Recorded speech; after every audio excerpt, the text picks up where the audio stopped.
হচ্ছে চলে আসে এইভাবে খালি ধরে রাখবেন, এখানে ধরতে আস্তে আস্তে পিছিয়ে যাবে। শুরু কি করবো? না দাঁড়া,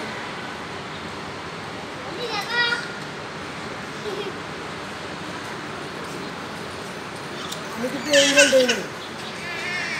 কে আপনার লুক থাকবে ওদের দিকে। এই যে খন্দকার সাহেব রেডি, শুরু করতেছি। রেডি, 1 2 3। শুধু দর্শক, আমি খন্দকার মাসুদুজ্জামান, দীর্ঘ আজ 20 বছর হতে চলবে, বিচার আমি আজও পাইনি। সে কারণেই জাতীয় প্রেস ক্লাবের সামনে প্রত্যেক ঈদের নামাজ পড়ে এসে আমি এইভাবে মানববন্ধন এবং সন্ধ্যা সম্মেলন করি। পাশাপাশি রাষ্ট্রকে জানান দেওয়ার জন্যই আমি এই কাজগুলো করে থাকি সাধারণত। কিন্তু আমার ওই পিতা ও ভাই হত্যার বিচার আমি আজও পাই। 2006 সালে আমার আব্বা ব্রিটিশ আমলে পুলিশে চাকরি করতেন এবং ব্রিটিশ বিরোধী আন্দোলনে ওনার সক্রিয় ভূমিকা ছিল। এরপরে উনি বাংলাদেশে খুলনা অঞ্চলে পানি উন্নয়ন বোর্ডে চাকরি করেন এবং সেখানে মুক্তিযুদ্ধে সরাসরি অংশগ্রহণ করেন। যেহেতু উনি পুলিশের ট্রেনিং নিয়েছিলেন, সেই কারণে উনি ওনার সহকর্মীদের অস্ত্রের ট্রেনিং দিতেন। সুন্দরবন থেকে শুরু করে বিভিন্ন অঞ্চলে উনি যুদ্ধ করেছেন। অত্যন্ত সাহসী ভূমিকা ছিল তার, যেহেতু পুলিশের চাকরি করতেন ব্রিটিশ আমলে। আমরা আরও কিছু জিনিস দেখাচ্ছি যেটা আমার ভাইয়ের বউ শুনতে না পারবেন। তার সহযোগিতায়, তার নীল নকশায় মাফিয়া চক্র তাদেরকে হাতে নিয়ে সমস্ত টাকা পয়সা, সোনাদানা, গয়নাপাতি আগে লুটে নেয়। তারপরে আমার ভাইকে সুকৌশলে হত্যা করে এবং হত্যা করেই সে শুধু ক্ষান্ত হয়নি, তারপরেও সে সন্ত্রাসী দিয়ে আমাদের 3টে ব্যবসা প্রতিষ্ঠান ভেঙেছে এবং ফলের গাছ, কাঠের গাছ এগুলো লুটপাট করেছে। এরপরে আমাদের বাড়িঘর ছাড়া করেছে। আমার আরেকটি বিষয় আমি এখানে দেখাচ্ছি, সেটা হলো ওই সময় ঝিনাইদহ জেলায় আমরা মানববন্ধন করি, পাশাপাশি ঝিনাইদহ জেলা প্রেস ক্লাবে সংবাদ সম্মেলন করি এবং সংবাদ সম্মেলনের মাধ্যমে আমরা খুনিদের ধরানোর জন্য রাষ্ট্রের প্রতি আহ্বান জানিয়েছি এবং ওই অঞ্চলের যারা প্রশাসন ছিলেন তাদের প্রতি আহ্বান জানিয়েছিলেন। কিন্তু তারা আসামিদের আজ পর্যন্ত খুনিদেরও আজ পর্যন্ত। আমি এক পর্যায়ে যখন আমি দিশেহারা হয়ে যাই, আমি তখন চিন্তা করলাম যে আমি হুমকির মধ্যে আছি, যে কোনো সময় আমাকেও হত্যা করতে পারে এবং আমাদের পরিবারের যে কাউরে হত্যা করতে পারে।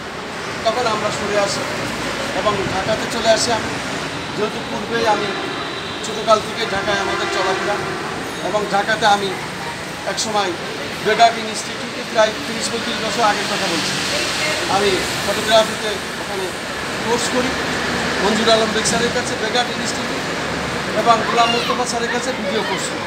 পাশাপাশি আমি এই সাংবাদিক পেশায় জড়িত হই। তখন রশিদ তালুকদার, স্বপন শাহ, তাদের সাথে এবং আরও অনেকে ছিল, তাদের সাথে আমরা ফটো সংহিতা করতাম, ক্যামেরা পার্সন হিসাবে কাজ করতাম এবং আমরা সারাদিন বিভিন্ন জায়গায় যে কাজ করতাম, তাদের শেষে বেগার্ড ইনস্টিটিউটে বেগ স্যারের কাছে বসে আমরা ওখানে ছবি তৈরি করতাম এবং স্যারের সাথে আমরা আলাপ আলোচনা করতাম।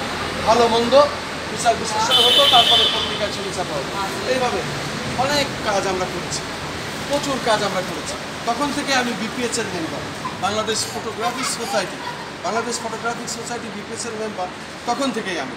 কিন্তু আমার সাথে দীর্ঘদিনের অনেক সাংবাদিকদের সাথে আমার যোগাযোগ এবং পরিচয়, আলোকচিত্র শিল্পীদের সাথে আমার যোগাযোগ এবং পরিচয়। যেহেতু আমরা একই লাইনের লোক, একই কাজ আমাদের করতে হয়, আর কাজের ক্ষেত্রে পেশাগত দায়িত্ব পালন করতে গেলে আমাদের বিশেষ করে বাংলাদেশ দেশ, কারণ আন্দোলন সংগ্রাম মুক্তিযুদ্ধের মাধ্যমে এই দেশ স্বাধীন হয়েছে। তারপরে আমরা আসলে এই দেশে কখনোই আমরা শান্তি পাচ্ছি না। কেন?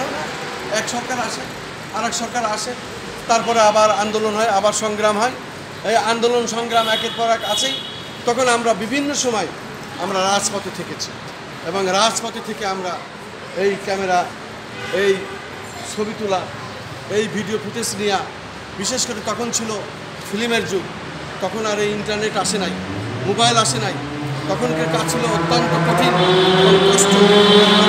ক্যামেরায় যারা কাজ করতো তারা জীবনে ঝুঁকি নিয়ে কাজ করতো, সেই ধরনের কর্মকাণ্ডের সাথে আমরা ঝুঁকি নিয়ে থেকেছি। আমাদের অনেক সময় আমাদের ক্যামেরা ভাঙচুর হয়েছে, আমাদের উপরে মারধর হয়েছে, আমাদের উপরে পুলিশের টিয়ার সেল ছোড়া হয়েছে, আমাদের উপরে বিভিন্ন সময় সন্ত্রাসীদের আঘাত এসেছে, আমরা আহত হয়েছি। তারপরেও আমরা কিন্তু মাঠ ছাড়ি নাই, আমরা আমাদের কাজ করেই গেছি জীবনের ঝুঁকি নিয়ে এই কাজগুলো আমরা করে থাকি সাধারণত যারা এই ফটো সাংবাদিক। এখন আপনি কি চাচ্ছেন সেটা বলেন। এখন আমি চাই আমার পিতা ও ভাইয়ের হত্যার বিচার, এবং এই হত্যার বিচার করতে হলে রাষ্ট্রকেই এগিয়ে আসতে হবে। আমি রাষ্ট্রের প্রতি দাবি জানাই যে এই এতটি দিন হয়ে গেল, এখন তো আস্তে আস্তে রাষ্ট্র ঠিকই টের পাচ্ছে এবং রাষ্ট্র কিন্তু সঠিক প্রক্রিয়ায় এগোচ্ছে আমি মনে করি। যেহেতু আমার বাড়ি ঝিনাইদহ এবং কুষ্টিয়া, ওই অঞ্চলটা দেশের প্রত্যেকটি জেলার মধ্যে একটি সন্ত্রাসী এলাকা, এবং পূর্বে আমি বলেছিলাম যে এই সন্ত্রাসী জোন হিসাবে খুলনা বিভাগটি জড়িত।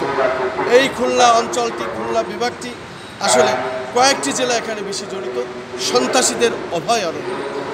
ঠিক কিছুদিন হলো আপনারা দেখতে পাচ্ছেন পেপার পত্রিকা এবং ইন্টারনেটের মাধ্যমে, ফেসবুকের মাধ্যমে, ইউটিউবের মাধ্যমে দেশ বিদেশ এখন একটা আলোড়ন হয়েছে ঝিনাইদহ জেলা এই আনার হত্যাকে কেন্দ্র নিয়ে।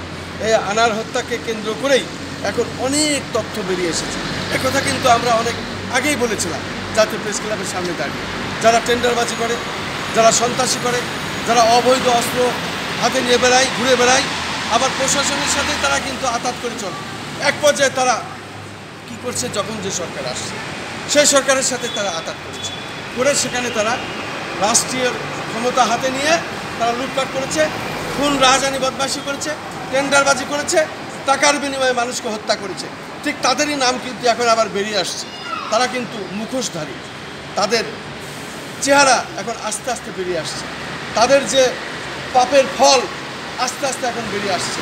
এখন প্রশাসন কিন্তু অনেক সক্রিয়, কারণ প্রশাসন তাদের ভয়ে কথা বলতে সাহস পায় না, কারণ তারা রাষ্ট্রের ক্ষমতা হাতে নিয়ে থাকতো।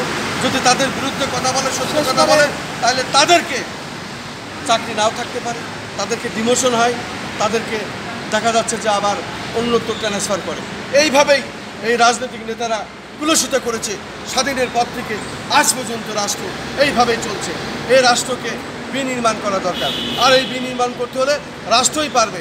আমার মনে হয় মুক্তিযোদ্ধার পক্ষের সরকার এখন, যেহেতু শেখ হাসিনার সরকার, তার বাপ, তার মা, তার পুরা গোষ্ঠী, তার ভাই সকলকে হত্যা করা হয়েছে। অতএব হত্যার কি জ্বালা সে বোঝে, এই হত্যার জ্বালা যেমন আমি বুঝছি, এবং শেখ হাসিনাই চোখে আঙুল দিয়ে বুঝিয়ে দিয়েছে যে 20 বছর 30 বছর কোনো ব্যাপার না।